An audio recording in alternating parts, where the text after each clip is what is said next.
बात करते हैं अपन ग्रुप 18। हमने कंप्लीट किया था 15th ग्रुप कंप्लीट किया था और 16th ग्रुप कंप्लीट किया था। पी ब्लॉक में अपने सिलेबस में 4 ही तो हैं, 15th 16th है, 16th है और 17th और कौन सा हो गया 18th। तो हमने क्या किया 15th और 16th कंप्लीट कर लिए। अब क्योंकि 18 जो है वो एक ही दिन का है, इसे हम आज ही कंप्लीट कर लेंगे, तो 17th को हम जो होगा वो 18th के बाद स्टार्ट करेंगे, ठीक है। अब 18th ग्रुप की बात करते हैं तो उसमें क्या होते हैं, ये वाले तत्व आते हैं। जैसे मैं थोड़ा सा रिवाइंड करें तो क्या होगा, ये आवर्त सारणी है, इसमें ये कौन सा वर्ग है 18वां वर्ग। इसमें अपन बात करते हैं इस 18 वर्ग में कौन कौन से तत्व आते हैं, हीलियम, इसका नाम नियॉन, आर्गन, क्रिप्टॉन, जीनॉन और ये क्या हो गया रेडॉन। इसके बाद बात करते हैं ये कौन सा ग्रुप है 18 ग्रुप। इसमें हम बात करें ये कौन से आवर्त में आता है, पहले में। इसका मतलब ये होता है इसके पास एक कोश होगा, इसके पास 2 होंगे। n बराबर 3 का मतलब 3 कोश, ये 4 हो गया, ये 5 और ये 6 और ये क्या हो गया 7। क्योंकि 7th आवर्त को हम पढ़ते नहीं हैं लेकिन फिर भी लिख देते हैं, इसका नाम होता है UUO। इसे हम क्या बोलते हैं, U को बोलते हैं अन, फिर U है तो इसे भी क्या बोलेंगे अन, और O से क्या हो जाएगा ऑक्ट। और जितने भी नाम IUPAC के अकॉर्डिंग लिखते हैं तत्वों के, उसके नाम के लिए अपन सफिक्स क्या लगाते हैं ईयम, तो इसका नाम हो गया अन ऑक्टियम। वैसे इसकी नीड नहीं है लेकिन फिर भी। अब देखो इसके बाद आगे डिस्कस करते हैं अपन यहाँ पर। अगर मैं बात करूँ सबसे पहले किसकी, कि इन तत्वों को हम और क्या बोलते हैं, तो इसे बोलते हैं हम अक्रिय गैस तत्व, ठीक है। और इसी का एक और नाम क्या है, उत्कृष्ट गैस तत्व भी बोलते हैं। अक्रिय गैस तत्व क्यों बोलते हैं, या मैं बोलूँ उत्कृष्ट गैस तत्व क्यों बोलते हैं, यहाँ लिखते हैं अक्रिय गैस तत्व, या फिर इसी का ही नाम क्या हो जाएगा उत्कृष्ट गैस तत्व, ठीक है। अब अगर अपन बात करें इन्हें, या तो बोलते हैं हम इनर्ट गैसेस और क्या बोलते हैं नोबल गैसेस। तो क्यों बोलते हैं इसकी बात करें, कैसे पता लगेगा, देखो इसमें अगर अपन बात करें हीलियम, तो हीलियम का परमाणु क्रमांक कितना होता है 2, इलेक्ट्रॉनिक विन्यास 1s2। फिर इसके बाद इसका कितना होगा, इसकी मैजिक नंबर यानी कि किसका परमाणु क्रमांक कितना है, इसकी ट्रिक क्या होगी, देखो इसके लिए तुम्हें क्या याद रखना है 2, 8, 8, 18, 18, 32 और ये क्या हो गया 32। इन नंबर्स को याद कर लेंगे और इससे हमारे पास क्या आ जाएगा, इनका परमाणु क्रमांक आ जाएगा, ठीक है। अब कैसे करेंगे इनका परमाणु क्रमांक, देखो यहाँ पे लिखा, ये ग्रुप 18 है, इसको हटा देते हैं यहाँ से, यहाँ लिखते हैं, ठीक है। अब देखो यहाँ पे इसमें अगर अपन बात करें तो नियॉन, इसका परमाणु क्रमांक हो गया 2। इसके बाद नियॉन वाले में क्या प्लस करोगे, 8 प्लस कर दें तो 2 ये रहा, 8 प्लस कर दो कितना हो जाएगा 10। थर्ड नंबर का चाहिए तो थर्ड डिजिट प्लस करो कितना हो जाएगा 18। फोर्थ नंबर का चाहिए हमें तो 18 को प्लस कर दो, 18 और 18 क्या हो गया 36, ठीक है। अब देखो हमें 5th नंबर वाले जीनॉन का परमाणु क्रमांक चाहिए, तो क्या करोगे इसको प्लस कर दो, ठीक है। और जब इसको प्लस करोगे तो क्या हो जाएगा 36 और ये क्या है 18, 36 और 18 कितना हो जाएगा 54। फिर इसके बाद अगला कौन सा है, छठे आवर्त वाला है, और छठे आवर्त वाला कौन है आरएन रेडॉन। इसमें क्या प्लस करें 32 प्लस करोगे तो कितना आ जाएगा ये 86। ऐसे ही लास्ट वाले में 32 प्लस करो, तो लास्ट वाले में 32 प्लस करेंगे तो ये आ जाएगा 118, ठीक है। तो जो अपनी आवर्त सारणी जिसको हम पढ़ते हैं उसमें कितने तत्व हैं 118 तत्व हैं। इसके बाद हम नेक्स्ट बात करते हैं यहाँ पर इसके इलेक्ट्रॉनिक विन्यास की। मैंने पहले भी बताया था 15 में 16 में, तो इस बार मैं डायरेक्ट कर रही हूँ। अगर तुम्हें समझ में नहीं आया तो पहले उस वीडियो को देख लेना, ठीक है। इलेक्ट्रॉनिक विन्यास की बात करते हैं। बाह्यतम कोश में कितने इलेक्ट्रॉन है, 18वें वर्ग के बाह्यतम कोश में कितने इलेक्ट्रॉन 8 इलेक्ट्रॉन है। सबसे पहले इलेक्ट्रॉन किस में जाएगा एस में, कितने इलेक्ट्रॉन जाएंगे 2। इसके बाद पी में जाएंगे, अब पी में कितने जाएंगे 8 हैं, 2 चले गए तो रहे कितने 6, ऐसे ही तो होता है। इसके बाद बात करें अलग अलग तत्वों के लिए n का मान क्या है अलग अलग है, तो यहाँ लिखा मैंने NS2 और यहाँ लिख के लिख दिया NP6, यानी 18वें वर्ग का सामान्य इलेक्ट्रॉनिक विन्यास क्या हो जाएगा, डायरेक्ट लिख देते हैं यहाँ पर, चलो ये लिखा सामान्य इलेक्ट्रॉनिक विन्यास, और 18वें वर्ग के लिए सामान्य इलेक्ट्रॉनिक विन्यास क्या होगा NS2 NP6, ठीक है। क्योंकि हमारे सिलेबस में कितने 15, 16, 17, 18, तो इस वर्ग में से किसी का भी वो क्या पूछ सकता है सामान्य इलेक्ट्रॉनिक विन्यास। तो इन सामान्य इलेक्ट्रॉनिक विन्यास को याद कर लेना। इसके बाद देखो नेक्स्ट बात करते हैं प्रत्येक तत्व का इलेक्ट्रॉनिक विन्यास कितना होगा, प्रत्येक तत्व की बात करते हैं। हीलियम का तो क्या है 1s2 है, इसमें तो कोई दिक्कत ही नहीं है। नेक्स्ट बात करते हैं यहाँ पर नियॉन की।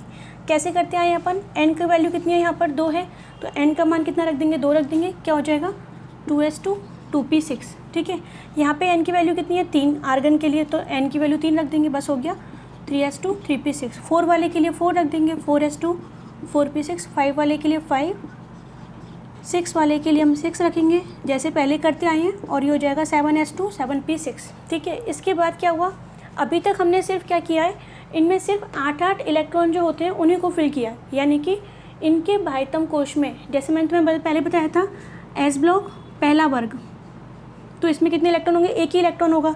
दूसरे वर्ग में कितने इलेक्ट्रॉन होंगे, बाह्यतम कोश में 2 इलेक्ट्रॉन होंगे। 13वां वर्ग है तो बाह्यतम कोश में कितने इलेक्ट्रॉन 3। ऐसे ही 18वां वर्ग है तो बाह्यतम कोश में कितने इलेक्ट्रॉन 8। अभी सिर्फ हमने 8 इलेक्ट्रॉन फिल किए, और वो 8 इलेक्ट्रॉन कहाँ पर थे, 8 इलेक्ट्रॉन कहाँ पर हैं, जैसे ये है यहाँ पर, तो ये कौन सा कोश हो गया, बाह्यतम, ये वाले इलेक्ट्रॉन फिल किए। अंदर भी तो इलेक्ट्रॉन होंगे, तो किस में कितने इलेक्ट्रॉन हैं, डायरेक्ट देखते हैं। कौन सा था, दूसरा आवर्त। दूसरा आवर्त कब स्टार्ट होगा, जब पहला ख़त्म होगा, और पहला किस पे ख़त्म होता है, हीलियम पे। ठीक है, ऐसे ही करते हैं ना आवर्त सारणी, हमने पहले भी देख रखा है। दूसरा आवर्त, और जब भी दूसरे आवर्त वालों के लिए हमें क्या लिखना हो, हमें अक्रिय गैस लिखनी हो, तो दूसरे आवर्त वालों के लिए हम कौन सी लिखेंगे, पहली वाली लिखेंगे। ऐसे ही तीसरे वालों के लिए हम क्या लिखेंगे, नियॉन, ये तीसरा आवर्त है, यहाँ लिखते हैं ये, और ये n बराबर क्या हो गया 3। तो तीसरा आवर्त कब शुरू होगा, जब दूसरा ख़त्म होगा, और दूसरा किस पे हो रहा है, नियॉन पे, तो यहाँ पे अपन क्या लिख देंगे, नियॉन।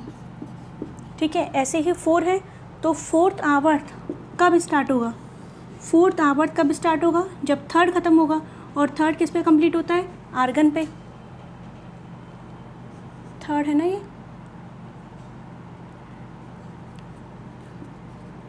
ठीक है, तो ये फोर्थ कब स्टार्ट होगा, जब थर्ड कंप्लीट होगा, और थर्ड किस पे हो रहा है, आर्गन पे, तो यहाँ पे क्या लिखेंगे, आर्गन।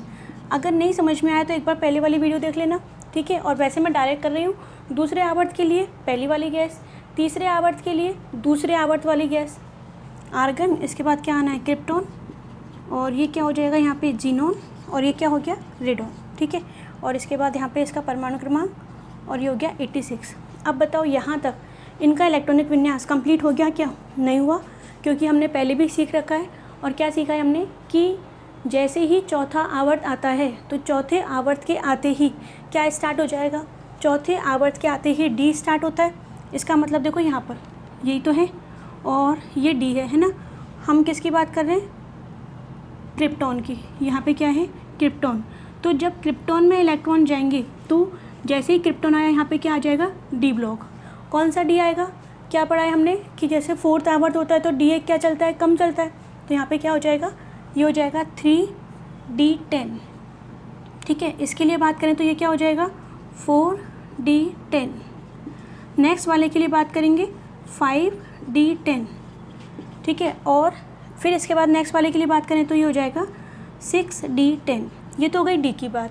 अभी कुछ और भी रह गया, क्या देखा था हमने, कि छठे आवर्त के आते ही और सातवें आवर्त के आते ही कौन सा ब्लॉक और आ जाता है, तो 6 और 7 में हमारे पास आ जाता है लेंथेनॉइड और एक्टिनॉइड। ये ऊपर वाले लेंथेनॉइड और नीचे वाले क्या होते हैं, एक्टिनॉइड। ठीक है, जैसे 4 की बात करें तो कौन सा डी आता है, 3d। ऐसे ही यहाँ पे कौन सा f आता है, 4f।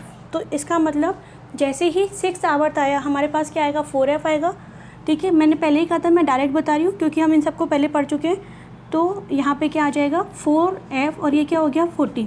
ऐसे यहाँ पे क्या हो जाएगा, 5f14। अब देखो तुम्हें क्या करना है, सिर्फ कुछ नहीं, पहले तो लिखो 18वां वर्ग, सामान्य इलेक्ट्रॉनिक विन्यास, n का मान रख दो। रख दिया हमने n का मान, जिसके लिए n का मान जो होगा वो रख देंगे। इसके बाद क्या करना है, अक्रिय गैस रख दो। अक्रिय गैस कैसे रखनी है, अगर तीसरे आवर्त वाले की बात कर रहे हो तो अक्रिय गैस कौन सी आएगी, दूसरी वाली आएगी। पाँचवें आवर्त की बात कर रहे हो, पाँचवें आवर्त की बात कर रहे हैं, ये पाँचवां आवर्त है, तो अक्रिय गैस कौन सी आएगी, 4th नंबर वाली आएगी। ठीक है, इसके बाद वही सामान्य कंसेप्ट, 4 के आते ही डी आ जाएगा, और 6 के आते ही क्या आ जाएगा, एफ आ जाएगा। हो गया इसका इलेक्ट्रॉनिक विन्यास। ठीक है, इसके बाद देखो नेक्स्ट बात करते हैं, डायरेक्ट 18वां वर्ग मत देखने लग जाना, क्योंकि मैंने इस इलेक्ट्रॉनिक विन्यास को डायरेक्ट बताया है, और इलेक्ट्रॉनिक विन्यास जो मैंने अभी लिखे हैं उसकी ट्रिक हमने बहुत बार पहले वाली वीडियो में डिस्कस कर ली है। अब देखो नेक्स्ट बात करते हैं इसके बाद, इन्हें अक्रिय गैस तत्व क्यों कहते हैं, और दूसरा इसी का ही नाम क्या होता है, उत्कृष्ट गैस तत्व। तो क्यों कहते हैं, देखो इनके भाइतम कोश में अगर मैं बात करूँ तो कितने इलेक्ट्रॉन है, जो 18वां वर्ग होता है उन सबके भाइतम कोश में कितने इलेक्ट्रॉन होते हैं, 8 इलेक्ट्रॉन होते हैं, है ना। और 8 इलेक्ट्रॉन वाला हम जानते हैं कि क्या होता है, अष्टक क्या होता है, पूर्ण होता है। अष्टक पूर्ण का मतलब कैसा होता है, स्थायी। अब जब ये स्थायी है, अक्रिय गैस विन्यास अष्टक पूर्ण है, स्थायी है, तो इन्हें किसी और तत्व की ज़रूरत है क्या, तो इन्हें किसी से बंध बनाने की ज़रूरत नहीं है, क्योंकि ये पहले से ही क्या, इनका सबके भाइतम कोश में 8 इलेक्ट्रॉन है, अष्टक है। तो इसीलिए क्या होता है, ये किसी से सरलता से क्रिया नहीं करते। जब ये इजीली क्रिया ही नहीं करेंगे तो इन्हें हमने क्या बोल दिया, अक्रिय गैस तत्व, ठीक है। और क्या होता है, देखो अगर क्वेश्चन आता है एग्जाम में कि 18वें वर्ग के तत्वों को अक्रिय गैस तत्व क्यों कहते हैं, ये क्वेश्चन है, 18वें वर्ग के तत्वों को अक्रिय गैस तत्व क्यों कहते हैं, तो क्या आएगा, देखो एक तो ये पॉइंट आ गया कि इनका अष्टक क्या होता है, पूर्ण होता है, स्थायी होते हैं, ये स्थायी होते हैं, इसलिए ये सरलता से क्रिया नहीं करते। एक पॉइंट तो ये हो जाएगा। सेकंड पॉइंट क्या आएगा, देखो अगर मुझे क्या करना है, अक्रिय गैस जैसे मान लो नियोन है, इसकी क्रिया करवानी है, तो ये क्रिया कब करेगा, जैसे सोडियम क्रिया करेगा तो ये इलेक्ट्रॉन क्या करता है, त्याग करेगा, ऊर्जा देंगे और इलेक्ट्रॉन दे देगा। ऐसे ही Cl है, अगर इसको क्रिया करनी है तो ये क्या बनाएगा, माइनस। इसका मतलब अगर अक्रिय गैस तत्वों को क्रिया करनी है तो क्रिया कैसे होगी, बंध कैसे बनेगा, या तो ये क्या करे, धनायन बना दे अक्रिय गैस तत्व नियोन, है ना, या फिर क्या बनाए, ऋणायन। या तो ये बना दे नियोन धनायन बना दे, या फिर नियोन क्या बना दे, ऋणायन बना दे। लेकिन क्योंकि ये अष्टक पूर्ण होता है, इनका स्थायी होते हैं, इसलिए ना तो ये आसानी से इलेक्ट्रॉन देते हैं और ना ही आसानी से इलेक्ट्रॉन लेते हैं, क्योंकि ये पहले से स्थायी है, ना लेना ना देना। अब क्या होगा, जब ये इलेक्ट्रॉन, अगर मुझे इसकी क्रिया करवानी है तो इलेक्ट्रॉन को बाहर निकालना है, इलेक्ट्रॉन को बाहर निकालने के लिए क्या देनी पड़ेगी, ऊर्जा, और जिसे हम क्या बोलते हैं, आयनन ऊर्जा। ऐसे ही जब इलेक्ट्रॉन को जोड़ते हैं तो जो ऊर्जा में अंतर आएगा उसे हम क्या बोलते हैं, इलेक्ट्रॉन लब्धि एंथैल्पी, है ना, यही होता है। इलेक्ट्रॉन को निकालना है तो आयनन ऊर्जा, इलेक्ट्रॉन को जोड़ना है तो कौन सी ऊर्जा, इलेक्ट्रॉन लब्धि एंथैल्पी। क्या होता है, देखो ना तो ये इलेक्ट्रॉन आसानी से देते हैं, ठीक है। अब जब ये दे ही नहीं रहे और हमें इलेक्ट्रॉन को बाहर निकालना है तो ऊर्जा का मान क्या करना पड़ेगा, हमें बढ़ाना पड़ेगा, ज़्यादा ऊर्जा देनी पड़ेगी। इसका मतलब ये आसानी से क्रिया नहीं करते, इनकी आयनन ऊर्जा का मान क्या होता है, बहुत ज़्यादा होता है, हमें इनको बहुत ज़्यादा क्या देनी पड़ती है, ऊर्जा। ऐसे ही सरलता से इलेक्ट्रॉन नहीं लेते, और अगर हमें इलेक्ट्रॉन जोड़ना है तो क्या करना पड़ेगा, इलेक्ट्रॉन लब्धि एंथैल्पी जो ऊर्जा है उसके मान को क्या करना पड़ेगा, बढ़ाना पड़ेगा। धनायन बनाने के लिए आयनन ऊर्जा और ऋणायन बनाने के लिए इलेक्ट्रॉन लब्धि एंथैल्पी, ठीक है। क्योंकि धनायन और ऋणायन बनाने के लिए दोनों ही ऊर्जाओं के मान को हमें क्या करना पड़ता है, बढ़ाना पड़ता है, बहुत ज़्यादा ऊर्जा देनी पड़ती है, इसलिए क्या होता है, इनकी क्रियाशीलता क्या हो जाती है, कम हो जाती है, ठीक है। क्या करना है, देखो क्वेश्चन क्या है, 18वें वर्ग के तत्वों को अक्रिय गैस तत्व क्यों कहते हैं। इसका आंसर क्या होगा, फर्स्ट पॉइंट, क्योंकि इनका अष्टक पूर्ण होता है, स्थायी तत्व होते हैं, इसलिए ये सरलता से क्रिया नहीं करते, फर्स्ट पॉइंट हो जाएगा।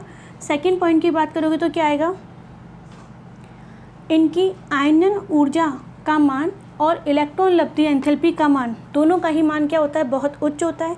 ना तो ये सरलता से धनायन बनाते हैं और ना ही ये सरलता से क्या बनाते हैं, ऋणायन, इसलिए क्या होते हैं, अक्रिय होते हैं, अतः इन्हें क्या कहा जाता है, अक्रिय गैस तत्व, ठीक है। इसके बाद क्या है, नेक्स्ट क्वेश्चन, अगर अपन नोट की बात करें तो इन्हें उत्कृष्ट गैस तत्व क्यों कहते हैं। उत्कृष्ट का मतलब क्या होता है, सामान्य तो क्रिया नहीं करते, लेकिन अगर हमने इनको बहुत ज़्यादा ऊर्जा दे दी तो क्या होगा, क्रिया करनी पड़ेगी इनको। तो ये क्या करते हैं, सोना चांदी जो धातु होती हैं वो बहुत कम क्रियाशील होती हैं। अगर मैं बात करूँ किसकी, Ag, Au, Pt, Ag, Au, Pt बहुत कम क्रियाशील होती हैं, इनको हम बोलते हैं उत्कृष्ट धातु, ठीक है। तो ऐसे ही क्या हुआ, 18वें वर्ग के जो तत्व हैं, हीलियम, नियोन, आर्गन, इनको अगर हम बहुत ज़्यादा ऊर्जा दे दें तो ये क्रिया कर लेते हैं, बहुत ज़्यादा ऊर्जा देने पर, जैसे ये कर लेते हैं। ये भी क्या होते हैं, बहुत कम क्रियाशील होते हैं, बहुत कम का मतलब होता है बहुत ज़्यादा ऊर्जा देने पर ये क्या कर लेंगे, क्रिया। ऐसे ही ये होता है, 18वें वर्ग के तत्व भी वैसे तो क्रिया नहीं करेंगे, ये भी नहीं करते, सोना प्लेटिनम नहीं करते, ये भी नहीं करते, लेकिन बहुत ज़्यादा ऊर्जा देने पर क्या करेंगे, क्रिया करेंगे। तो इसीलिए इनको क्या बोल देते हैं, उत्कृष्ट गैस तत्व, ठीक है। जैसे इनको बोलते हैं उत्कृष्ट धातु, तो इनको बोल देते हैं उत्कृष्ट गैस तत्व। ये भी अक्रिय और ये भी क्या है, अक्रिय। अब उत्कृष्ट नाम क्यों दिया, क्योंकि इनकी समानता किससे, इन धातु तत्वों से है। ये धातु है और ये क्या है, गैस। तो यहाँ से क्वेश्चन हो गया, बस डायरेक्ट क्वेश्चन याद करना है। अक्रिय गैस तत्व क्यों कहते हैं, उत्कृष्ट गैस तत्व क्यों कहते हैं? तो सिंपल से 2 आंसर, फर्स्ट और सेकंड। एक तो इनका कौन सा विन्यास हो गया, अष्टक, और दूसरा आयनन ऊर्जा और इलेक्ट्रॉन लब्धि एंथैल्पी का मान क्या है, बहुत ज़्यादा। बस इतना सा याद रखना है। नेक्स्ट बात करते हैं इसके बाद अपन अक्रिय गैस तत्व। जैसे मैं कहूँ सोडियम लेकर आओ, तो तुम सोडियम कहाँ से लेकर आओगे? तुम कहोगे कि सोडियम तो मिलेगा नहीं क्योंकि इसकी क्रियाशीलता बहुत ज़्यादा होती है, NaCl मिल जाएगा, क्रिया ज़्यादा है ना, NaCl मिल जाएगा। तो हम NaCl से क्या अलग कर लेंगे, NaCl से हम किसको अलग कर लेंगे, Na को, है ना, ऐसे ही होगा। अब अक्रिय गैस तत्व कहाँ से आएंगे, इसे हम क्या बोलते हैं, खनिज बोलते हैं, या फिर अयस्क बोल दो, ठीक है। ऐसे ही क्या होता है, जो अक्रिय गैस तत्व हैं वो भी तो कहीं से आएंगे, तो उनके भी खनिज होंगे। अब वो खनिज कौन से हैं, ठीक है, तो खनिज कौन से हैं, एक तो होता है मोनेजाइट और एक होता है क्लीवाइट। इन दोनों को याद रख लेना। इससे हमें क्या मिल सकते हैं, अक्रिय गैस तत्व। एक तो मोनेजाइट से हमें अक्रिय गैस तत्व मिलते हैं और दूसरा क्लीवाइट से मिलते हैं। इसके बाद क्या होता है, देखो ये जो है helium, neon, argon, krypton, xenon और ये रेडॉन, ये सभी क्या है, अक्रिय गैस तत्व। इनमें से क्या होता है, ये जो रेडॉन होता है, Rn, प्रकृति में नहीं पाया जाता। Rn जो तत्व है ये तो बिल्कुल ही कहाँ नहीं मिलता, प्रकृति में नहीं मिलता। तो आ जाता है क्वेश्चन, अक्रिय गैस तत्वों में से कौन सा तत्व प्रकृति में नहीं पाया जाता। तो हमारा आंसर क्या हो जाएगा, Rn, जिसे हम क्या बोलते हैं, रेडॉन। इसके बाद अगर ये रेडॉन होता ही नहीं है तो फिर हमें कैसे मिलेगा, तो ये कहाँ से आता है, रेडियम होता है, ठीक है। रेडियम कहाँ है, एस ब्लॉक का तत्व है, बेटा मांगे कार स्कूटर बाप राजे, ऐसे बोलते हैं। इसका परमाणु क्रमांक कितना होता है, 88, और ये होता है 226, इसका द्रव्यमान है। ये क्या करता है, रेडियम रेडियो सक्रिय का मतलब अस्थायी मतलब होता है, या रेडियो सक्रिय मतलब होता है, जैसे ये मान लो ये रेडियम है, तो ये लगातार क्या करेगा, रेडिएशन यानी कि विकिरण का क्या करता रहता है, उत्सर्जन, विकिरण निकालता रहेगा, किरणों को निकालता रहेगा, और फिर ये किस में परिवर्तित हो जाता है, Rn में, ठीक है। और Rn का कितना होता है, 86 होता है, और यहाँ पे कितना होता है, 224। अब देखो रेडियम अस्थायी है, ये रेडियम है, और ये किस में परिवर्तित हो गया, मान लो ये रेडॉन है तो रेडॉन में परिवर्तित हो गया। अब देखो यहाँ पर, यहाँ 88 और यहाँ क्या है 86, कुछ कम हो गया। तो वो जो परमाणु क्रमांक या प्रोटॉन कम हुए हैं, या फिर ऐसे बोल दो 226 है और ये कितना हो गया 224 है, यहाँ पर भी कम हो रहे। तो हमने एक नियम पढ़ा है, कौन सा, द्रव्यमान संरक्षण का नियम, फिजिक्स में पढ़ते हैं। द्रव्यमान संरक्षण का नियम का मतलब क्या हो गया, रासायनिक अभिक्रिया से पहले और रासायनिक अभिक्रिया के बाद द्रव्यमान कैसा रहता है, नियत। इसका मतलब जो कम हुआ है वो कहाँ गया, वो अल्फ़ा पार्टिकल के रूप में कहाँ निकल जाते हैं, बाहर। अब ये अल्फ़ा क्या होता है, चाहे तो यहाँ पे अल्फ़ा लिखो या फिर मैं क्या लिख देती हूँ यहाँ पर He, ये 2 और ये क्या हो गया 4। अब देखो ये लेफ्ट हैंड साइड LHS और ये क्या हो गया राइट हैंड साइड, तो दोनों कैसे हो गए, सेम हो गए। 86 और 2 कितना हो गया 88, 226 और ये हो गया, ठीक है। इसका मतलब जब रेडियम से हमें क्या मिलता है, एक तो रेडॉन मिलता है और दूसरा क्या मिलता है, अल्फ़ा कण, इसे हम अल्फ़ा कण बोलते हैं, ठीक है। ये हो गई किसकी बात, रेडॉन की। रेडॉन इंपॉर्टेंट है, याद कर लेना, प्रकृति में नहीं पाया जाता और कहाँ से आता है, फिर रेडियम से। रेडियम से कैसे, जब वो किसका उत्सर्जन कर देता है, अल्फ़ा कण का, ठीक है। इसके बाद नेक्स्ट बात करते हैं, अगर मैं एक सिंपल सा क्वेश्चन करूँ, अक्रिय गैस तत्वों की आयनन ऊर्जा का मान बताओ, बहुत कम होती है या बहुत ज़्यादा होती है, तो ये तो बहुत सिंपल हो गया। अक्रिय गैस तत्वों के बाह्यतम कोश में हम क्या बोलते हैं, 8 इलेक्ट्रॉन। अष्टक कैसा है, पूर्ण स्थायी है, आसानी से इलेक्ट्रॉन नहीं देंगे, तो इनकी आयनन ऊर्जा का मान क्या होता है, बहुत ज़्यादा होता है। अब मैं इसी के लिए बात करूँ, इलेक्ट्रॉन लब्धि एंथैल्पी, क्या ये आसानी से इलेक्ट्रॉन ले लेंगे क्या, तो हम क्या बोलेंगे कि नहीं लेंगे, क्योंकि ये पहले से ही क्या है, स्थायी है, तो इन नहीं लेंगे ना। और अगर हमें इलेक्ट्रॉन जोड़ना है तो ऊर्जा का मान क्या करना पड़ेगा, बढ़ाना पड़ेगा, तो इनकी इलेक्ट्रॉन लब्धि एंथैल्पी का मान भी क्या होता है, बहुत ज़्यादा होता है। यहाँ से क्वेश्चन नहीं आना है, लेकिन सिर्फ समझने के लिए है, ठीक है। इसके बाद नेक्स्ट बात करते हैं अपन, जैसे अगर मुझे क्या करना हो, अक्रिय गैस तत्वों की आगे की बात करें तो, अच्छा अक्रिय गैस तत्वों का गलनांक क्वथनांक क्या होगा, कम होगा कि ज़्यादा होगा, अक्रिय गैस तत्वों का गलनांक क्वथनांक। इस क्वेश्चन को मैं आंसर में नहीं बताऊंगी, क्वेश्चन ये है अक्रिय गैस तत्वों की गलनांक क्वथनांक में शॉर्ट में लिख रही हूँ MPBP, ठीक है। किसी भी एक को बता देना, का क्रम बताइए, क्रम बताइए, किसका क्रम बताइए, या फिर का मान कम होता है या अधिक होता है, सिर्फ इतना बताना है। का मान कम होता है या अधिक होता है, सिर्फ इतना बताना है, ठीक है। और क्यों होता है, कम या अधिक क्यों होता है। इस क्वेश्चन को मैं बताऊंगी तुम्हें आंसर को जब अपन 17 ग्रुप पढ़ेंगे, ये तुम्हें खुद करना है। इसके बाद देखो नेक्स्ट टॉपिक की बात करते हैं यहाँ पर अक्रिय गैसों में जो अपने सिलेबस के अकॉर्डिंग है। तो क्या है यहाँ पर, जीनॉन के फ्लोराइड, जीनॉन के फ्लोराइड। अब जीनॉन के फ्लोराइड मतलब क्या हुआ, Xe है, इसकी रिएक्शन किससे करा दी, F2 से, फिर Xe लिया, इसकी रिएक्शन किससे करा दी, 2F2 से, और फिर करा दी किससे, 3F2 से। अब देखो इसमें क्या अंतर है, कुछ नहीं, जितने फ्लोरीन है उतने वहाँ लगा दो, यहाँ पे क्या बनेगा, XeF2 बन जाएगा, यहाँ क्या बनेगा, XeF4 बनेगा, और यहाँ पे क्या बनेगा, XeF6 बन जाएगा, क्योंकि यहाँ पे कितने फ्लोरीन है, 6 फ्लोरीन है ना, तो डायरेक्ट बना दो F6, यहाँ पे 4 हैं तो यहाँ पे क्या बन गया, F4, बस सिंपल सा है। इसके बाद देखो यहाँ पर इम्पोर्टेंट बात क्या है, याद क्या रखना है, ये जो क्रिया होती है XeF2 बनता है वो कब बनता है, जब अनुपात कितना हो, 2:1। इसका मतलब ये हुआ कि अगर फ्लोरीन 1 है ना, यानी कि 10 लीटर है, तो Xe कितना होना चाहिए, 20 लीटर, 2:1 होना चाहिए। यहाँ पे क्या होता है, यहाँ पे होता है 1:5, और यहाँ क्या होता है 1:20, ठीक है। ये अनुपात ही इंपॉर्टेंट है, अनुपात ही याद रखना है, कितने अनुपात पे कौन सी क्रिया होगी। इसके बाद अगर मैं बात करूँ किसकी, ताप की, तो अलग अलग ताप पे क्या होगा, अलग अलग अभिक्रिया होगी। कैसे, ये अभिक्रिया होती है कितने पर, 673 केल्विन ताप पर, ये कितने पर, ये होती है 873 केल्विन पर, और ये होती है 573 केल्विन ताप पर, ठीक है। इसके बाद अलग अलग दाब की भी ज़रूरत होती है। अगर बात करें किसके लिए कितना दाब है, तो देखो यहाँ पे नीचे वाले में, सेकंड वाले में तो दाब कितना होता है, 6 से 7 बार, क्योंकि यहाँ पे ताप ज़्यादा है तो दाब थोड़ा कम है। यहाँ पे ताप कम है तो दाब ज़्यादा कर लो, 60 बार, 60 से 70 होता है, ठीक है। इसके लिए दाब सामान्य दाब भी हो जाएगा, निकिल पात्र में होती है, ठीक है। ये तो हमें याद ही रखनी पड़ेंगी इक्वेशन, इसमें कुछ नहीं कर सकते, कुछ समझना नहीं है। नेक्स्ट बात करते हैं यहाँ पर, ये जो फ्लोराइड बने हैं ना, इसी के जल अपघटन की बात करते हैं, ठीक है। तो यहाँ पे लिखा XeF2, ये लिखे हुए हैं सामने, इसी के जल अपघटन की बात करते हैं। XeF2 इसका नाम xenon difluoride, XeF4 xenon tetrafluoride, और XeF6 इसका नाम हो जाएगा जीनॉन हेक्साफ्लोराइड। तो सबसे पहले बात करते हैं XeF2 की। इसका मैंने क्या करवा दिया, जल अपघटन। क्या होगा देखो, जैसे दिख रहा है वैसे बना लो। कैसे, H तो क्या होता है प्लस, और F क्या होता है माइनस, तो H और F, एक का प्लस और दूसरे का माइनस, क्या बन जाएगा यहाँ से, HF बन जाएगा। इसको बना दो, ये लिखा हमने यहाँ पर 2HF, ठीक है। इसके बाद अब देखो यहाँ से कौन अलग हो गया, Xe, और यहाँ से कौन अलग हो गया, ऑक्सीजन। तो इनको अलग अलग कर दो। कैसे, ये Xe अलग हो जाएगा और यहाँ से कौन अलग हो जाएगा, ऑक्सीजन। क्योंकि एक ही ऑक्सीजन है तो हम ऐसे तो लिख नहीं सकते, तो क्या लिखेंगे 1/2, ठीक है।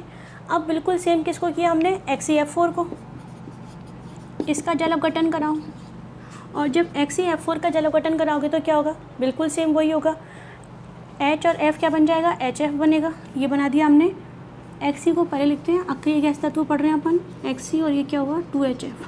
सेम यहाँ पर Xe प्लस HF, बिल्कुल सेम वही है जो हम पहले करते आए हैं। लेकिन एक बात बताओ, अगर हमने सेम ही उत्पाद बना दिया तो ऊपर वाली अभिक्रिया और नीचे वाली अभिक्रिया दोनों में कोई अंतर ही नहीं रहेगा। इसलिए तुम्हें क्या करना है, एक बात याद रखना, कौन सी, अगर F4 हो तो एक उत्पाद और बनता है, कौन सा बनता है, XeO3, ठीक है। बस दोनों में अंतर क्या है, F2 है, ये F4 है, और F2 F4 की बात करोगे तो यहाँ पे ये वाला उत्पाद और याद रखना है। ऊपर वाली अभिक्रिया तो पहले से ही क्या है, बैलेंस है, और किसको बैलेंस करना है, नीचे वाले को, और नीचे वाले को बैलेंस कर लेते हैं। क्या होगा उसमें, XeF4 के साथ क्रिया करानी है, और जब XeF4 के साथ क्रिया होगी तो यहाँ लिख दो 6, यहाँ पे 12। इसके बाद क्या होगा, कितने फ्लोरीन है यहाँ पे, 24 है, तो यहाँ पे क्या हो जाएगा 12, 24 है ना, तो यहाँ पे क्या करें 24HF। इसके बाद H की बात करूँ, H भी हो गया बैलेंस,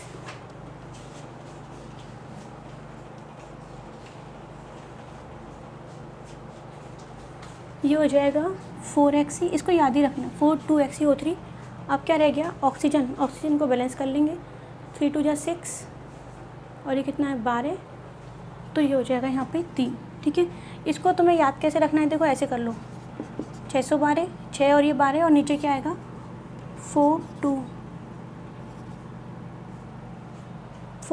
बस इतना याद कर लो। 24 तो हम अपने आप लगा देंगे HF को देखकर, F कितने हैं, H कितने हैं उसको देख के लगा देंगे, ठीक है।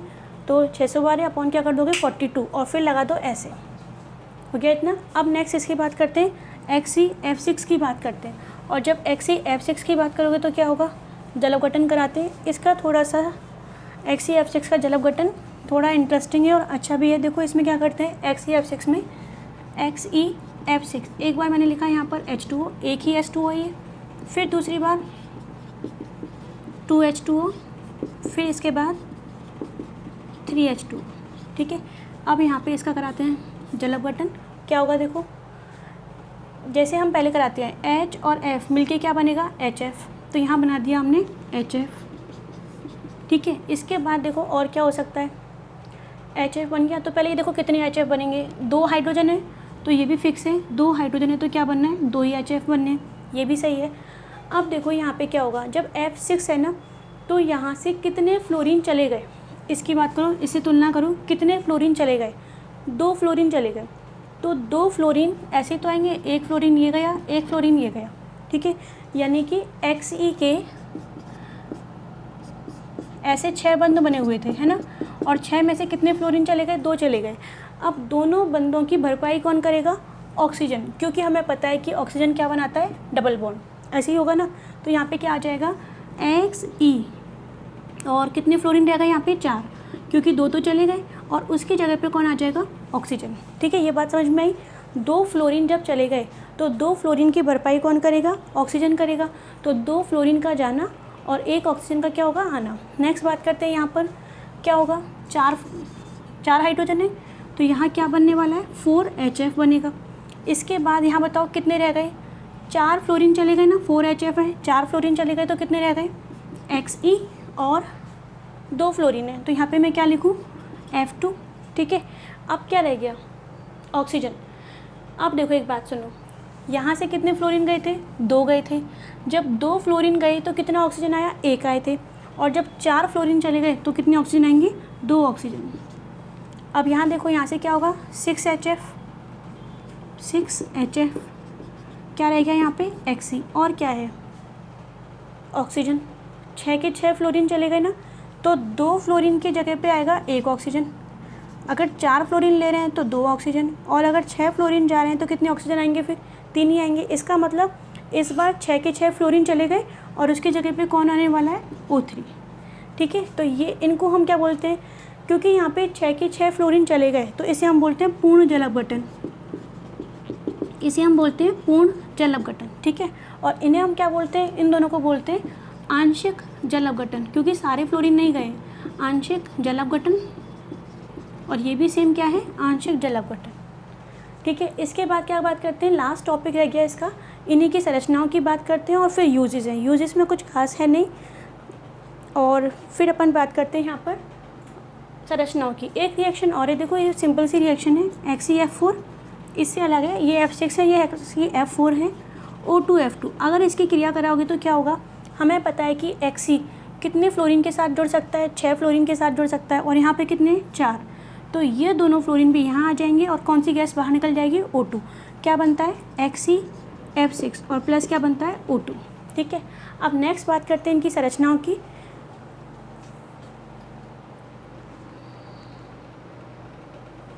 देखो नेक्स्ट बात करते हैं इसकी संरचना की। अच्छा, संरचना से पहले 1 मिनट इसको और देखो, क्या अक्रिय गैस तत्व कभी यौगिक नहीं बनाएंगे, ऐसा नहीं है। मैंने कहा था स्टार्टिंग में, जब इनको बहुत ज़्यादा क्या मिल जाएगी, ऊर्जा, जब बहुत ज़्यादा ऊर्जा मिल जाएगी तो क्या बनाते हैं, ये यौगिक बना लेते हैं। तो क्या देखा साइंटिस्ट ने, कोलंबस ब्रिटिश साइंटिस्ट थे, उन्होंने क्या देखा था, जितनी ऊर्जा हमें किसको देनी पड़ रही है, O2 को। O2 का किसके साथ बंध बना हुआ है, Pt के साथ बना हुआ है, और O2 क्या कर रहा है, पॉजिटिव है ना, इसका मतलब इलेक्ट्रॉन दे रहा है। तो इसके इलेक्ट्रॉन को निकालने के लिए हमें क्या देनी पड़ी, ऊर्जा। ऐसे ही है, मान लेते हैं कि हमने कितनी ऊर्जा दी, x ऊर्जा दी, तो जितनी और जैसे ही हमने इसको इतनी ऊर्जा दे दी, मान लो ये 100 है, 100 किलो जूल है, तो इतनी ऊर्जा देने पर क्या हो गया, O2 ने इलेक्ट्रॉन दे दिया, प्लस बनाया, और प्लस वाले ने किसके साथ क्रिया कर ली, माइनस वाले के साथ। तो उसके बाद क्या देखा, जितनी ऊर्जा O2 को देनी पड़ रही है उतनी ही ऊर्जा किसको दे दें, अगर जीनॉन को दे दें Xc अक्रिय गैस तत्व है, तो वो भी क्या कर लेता है, क्रिया कर लेता है। तो इसका मतलब क्या हो गया, उच्च ऊर्जा पर सर्वप्रथम जो जीनोन का यौगिक देखा गया वो कौन सा था, Xc प्लस PtF6 माइनस। सिर्फ तुम्हारे याद रखने के लिए। और कैसे बनाई यौगिक, जितनी ऊर्जा O2 को देनी पड़ी उतनी ही ऊर्जा किसको दी थी, जीनोन को। नेक्स्ट बात करते हैं अपन यहाँ पर संरचनाओं की। संरचनाओं के लिए मैंने तुमसे क्या कहा था, जैसे हमने पहले वाली वीडियोज़ में पढ़ रखा है Xc है, सबसे पहले क्या करोगे, Xc लिखा हमने यहाँ पर, बाह्यतम कोश में कितने इलेक्ट्रॉन, 8 इलेक्ट्रॉन, ये बन गए 8 इलेक्ट्रॉन।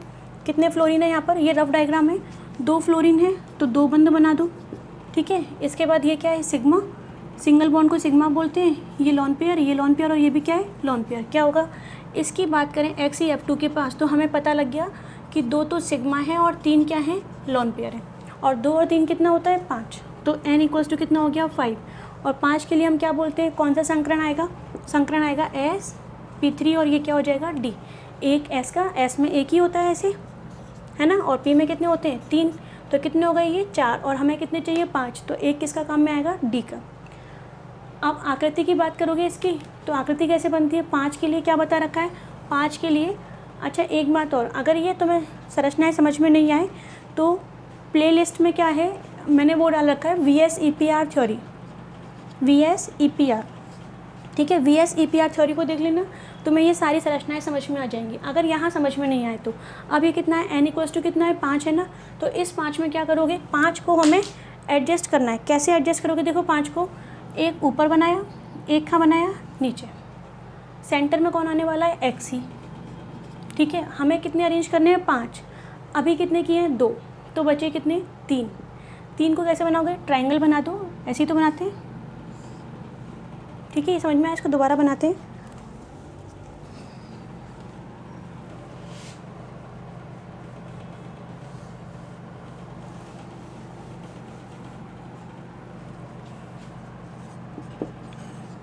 देखो इसको यहाँ बनाते हैं, एक ऊपर एक नीचे, सेंटर में कौन आने वाला है, Xc। अब कितने रह गए, 3 रह गए, हमें टोटल 5 चाहिए ना, एक बंद ऊपर एक बंद नीचे, 3 और चाहिए। तो 3 के लिए क्या बना दोगे, ट्रायंगल, त्रिकोण बना दो, ठीक है। इतना हो गया, इसको हम बोलते हैं त्रिकोणीय द्विपिरामिडी। ये तो अभी बनाए, अब पहले क्या लगाओगे, फ्लोरीन लगाओ। तो फ्लोरीन कहाँ लगाएंगे, एक ऊपर और एक कहाँ लगा दिया, नीचे। बाकी तीनों पे क्या आने वाला है, लॉन पेयर, ठीक है। अब इसके बाद देखो इसकी आकृति क्या होगी, बंद बनने के बाद आकृति क्या है, तो बंद कौन बना रहा है, फ्लोरीन बना रहा है। तो हमें सिर्फ किसको चेक करना है, फ्लोरीन को चेक करना है, ऐसे, ठीक है। लॉन पेयर तो हमें पता है क्या करते हैं, आकृति को विकृत कर देते हैं, काम बिगाड़ने वाले, तो उसे काउंट नहीं करेंगे। क्या हो जाएगा, इसकी आकृति ऐसे है ना, कौन सी हो जाएगी, रेखीय, लीनियर। और कैसे बना सकते हैं इसको, यहाँ बना लेते हैं Xe, एक फ्लोरीन इधर, एक फ्लोरीन इधर, और यहाँ कितने लॉन पेयर हैं, 3 लॉन पेयर हैं, ठीक है। ये हो गई Xcf2 की। नेक्स्ट बात करते हैं किसकी, Xcf4 की बात करते हैं। वही सेम कंसेप्ट है, पहले Xc बनाओ, Xc के 8 इलेक्ट्रॉन लगाओ, जैसे अपन करते आए हैं, ठीक है। ये 8 इलेक्ट्रॉन हो गए, 4 फ्लोरीन लगा दो, पहले रफ डायग्राम बना रहे हैं। ये 4 क्या आ गए यहाँ पे, फ्लोरीन, चारों सिंगल बॉन्ड है, फ्लोरीन एकल बॉन्ड बनाता है, 4 सिग्मा, और ये 2 क्या हो गए, लॉन पेयर। तो इसकी बात करेंगे तो हम क्या लिखें, n = 4 सिग्मा और 2 क्या हो गए, लॉन पेयर। और 4 और 2 कितने हो गए, 6। और 6 के लिए हम क्या लिखेंगे, 6 के लिए लिखेंगे हम sp3, कितने हो गए, ये 4 हुए ना, एक s का, 3 p की, और 2 क्या हो गया, d2। अब बात करते हैं इसकी आकृति की। तो आकृति की बात करेंगे तो क्या होगा, देखो आकृति की बात करेंगे तो 6 है ना, 6 लगाओ, कैसे लगाओगे, एक ऊपर एक नीचे, 2 लगा दिए, कितने रह गए, 4। अगर 3 रहते हैं तो त्रिकोण बनाओ, और अगर 4 रहते हैं तो वर्ग बनाओ, ये बना दिया वर्ग, ठीक है। इस व्यवस्था को हम क्या बोलते हैं, अष्टफलकीय। आकृति नहीं है ये, ठीक है, व्यवस्था है, और व्यवस्था को बोलते हैं ज्यामिति। तो अभी तुम ऐसे बोल सकते हो कि इसकी ज्यामिति यानी कि व्यवस्था कैसी है, अष्टफलकीय, ठीक है। इसके बाद क्या होगा, लगाओ फ्लोरीन, सेंटर में कौन आएगा, Xc आएगा, कितने फ्लोरीन, 4, क्योंकि इस बार 4 फ्लोरीन है तो चारों को यहाँ लगाएंगे, ठीक है। और ये ऐसे, अब 2 क्या है यहाँ पे, लॉन पेयर, तो ये लॉन पेयर लगा दिए। अब ये बताओ, लॉन पेयर काम बनाएंगे या बिगाड़ेंगे, लॉन पेयर काम बिगाड़ेंगे, जो काम बिगाड़े उसको हटा दो, ये लो। अब इस आकृति का नाम क्या हो गया, ये हो गई वर्ग समतलीय, तो इसका नाम क्या हो जाएगा, वर्ग समतलीय, स्क्वायर प्लेनर। ऐसे ही क्या करना है, सबकी करनी है। देखो Xcf6 है, तो अब मैं डायरेक्ट करती हूँ, Xc तो बाह्यतम कोश में कितने इलेक्ट्रॉन थे 8, बाह्यतम कोश में 8 है ना, बंद कितने बने 6, तो n बराबर क्या हो गया 6 तो हो गई सिग्मा। देखो यहाँ पे 2 fluorine 2 sigma, 4 fluorine 4 sigma, 6 fluorine तो 6 सिग्मा, 6 तो हो गई सिग्मा, प्लस 8 इलेक्ट्रॉन होते हैं, 6 काम में आ गए तो बचे कितने 2, और 2 का मतलब 1 लोन पेयर, कितना हो गया ये 7, और 7 का मतलब होता है sp3d3, ठीक है। और sp3d3 क्या हो जाएगा यहाँ पर, बनाओ कैसे बनाएंगे, एक ऊपर एक कहाँ जाएगा नीचे, 2 तो हो गए, हमें कितने व्यवस्थित करने हैं 7, कितने रह गए 5, तो 5 यहाँ लगा दो, ठीक है। इसके बाद क्या हो गया यहाँ पर, तो परमाणु लगाते हैं Xe और 6 फ्लोरीन, 5 तो यहाँ आ जाएंगे, पाँचों कोनों पर फ्लोरीन, 1 फ्लोरीन ऊपर लगा दो, ऊपर या नीचे कहीं लगा दो, और बाकी पे क्या आ जाएगा लोन पेयर, ठीक है। इस आकृति का नाम क्या होता है, क्योंकि 6 बंद बने हुए हैं, और 6 बंद वाला कौन सा होता है, ये भी होता है, मतलब 4 तो ये रहे, एक ऊपर एक नीचे, या ऐसे मान लो इसको हम बोलते हैं अष्टफलकीय, 6 बंद वालों को हम क्या बोलते हैं अष्टफलकीय, लेकिन लोन पेयर है तो क्या हो जाएगा विकृत अष्टफलकीय, ठीक है। अब इसके बाद रह गया कौन सा XeO3 और XeOFO, तो सारे कुछ तो मैं नहीं बताने वाली, थोड़ा बहुत तुम भी करोगे, तो इनकी संरचना का आंसर मैं नेक्स्ट वीडियो में बता दूंगी, ठीक है। अगर तुम खुद से ट्राई करना, नहीं तो मैं नेक्स्ट में तो बता ही दूंगी, किसको XeO3 को और OF4 को। अब इसमें 1-2 पॉइंट्स और रह गए, 18 ग्रुप अपना क्या हो गया कंप्लीट, और नेक्स्ट स्टार्ट करेंगे कौन सा 17 ग्रुप, ठीक है।